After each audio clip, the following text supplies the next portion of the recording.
ये सारा मुसलमान भाई हिंदू था।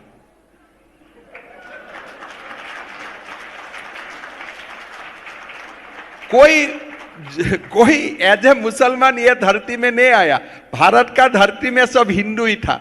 तो आइल ग्रीव ये मद्रासा सब भी विलुप्त हो जाना चाहिए। जब तक ये मद्रासा दिमाग में घूमते रहेगा तब तक बच्चा को भी डॉक्टर इंजीनियर नहीं बन सकता है। अगर बच्चा को आप स्कूल में जाने का समय आप पूछ लेता है कि बेटा तुम मद्रासा जा रहा है, तुम जुनाब बनेगा, इस रास्ते से तुम डॉक्टर नहीं बनेगा, तो कोई बच्चा मद्रासा नहीं जाएगा। मद्रासा में तो दाखिल किया जाता है वायलेटिंग ह्यूमन राइट्स, किसलिए वो रास्ता बंद हो जाता है।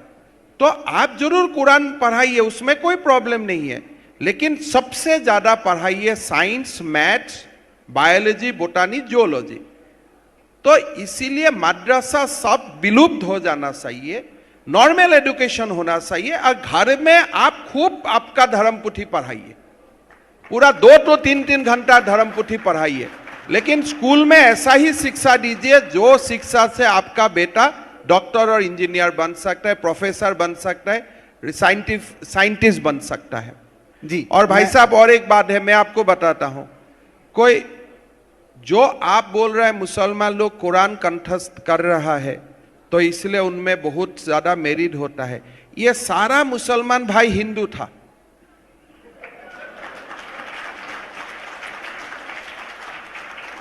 कोई एज ए मुसलमान ये धरती में नहीं आया, भारत का धरती में सब हिंदू ही था।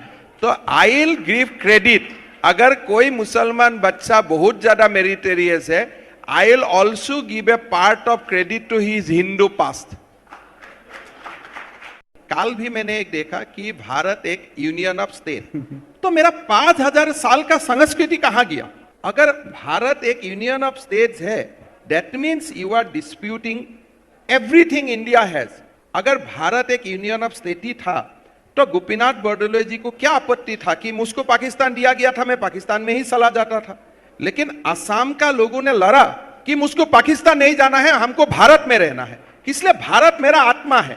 अगर बोलते नहीं नहीं ये एक एग्रीमेंट कर दिया, अभी राहुल गांधी ऐसा समझा रहा है लोगों को जैसे आपका और मेरा बीच में कोई कॉन्ट्रेक्चुअल एग्रीमेंट हुआ था। भाई स्वाधीनता का पहले जब गांधी जी को सारा देशवासी ने अपना लीडर समझा, तो अब क्या कोई कॉन्ट्रेक्चुअल एग्रीमेंट हुआ था क्या गांधी जी का साथ? इंडियन नेशनल कांग्रेस जो नाम हुआ, भारतीय जातीय कांग्रेस हुआ, हर जगह में आपका कॉन्फ्रेंस हुआ, तब क्या कोई यूनियन ऑफ स्टेट का कोई एग्रीमेंट हुआ था क्या? तो ये राहुल गांधी का अभी पता नहीं और कौन एडवाइजर अभी सामने लगा है। तो कंट्री को तोड़ने का ये यूनियन ऑफ स्टेट मतलब क्या है? बोला आपने निगोशिएट किया भारत में आने में, मतलब अगर आप निगोशिएट किया तो you can de negotiate also to go back. मतलब indirectly he is encouraging a secessionist element. 5000 साल रामायण, महाभारत, कौटिल्य, चाणक्य, चंद्रगुप्त, लासित बरफुकन, शिवाजी, ये कहां गया ये सारे सब? बट मैं उनको दोष नहीं दूंगा, कोई जेएनयू का कोई ट्यूशन लगाया गया, शायद वही उनको सिखा दिया। इसलिए उनको अगर ला के आप पूछताछ करता है कि यूनियन ऑफ स्टेट का मतलब क्या है, भाई अमेरिका का फेडरलिज्म और इंडिया का फेडरलिज्म का there is a vast difference. India was culturally one nation from very very beginning. कोई समय में असम का कामरूप स्टेट ही अयोध्या तक था। तो हमारा ये हमारा history is a shared history. आप दक्षिणात्य का भी एक लोगों का नाम कृष्ण होता है, असम का लोगों का भी एक नाम कृष्ण होता है, राम सब जगह होता है। तो आप ऐसे कोई आके एग्रीमेंट करके भारत को यूनियन ऑफ स्टेट बना दिया, वो नहीं होता है।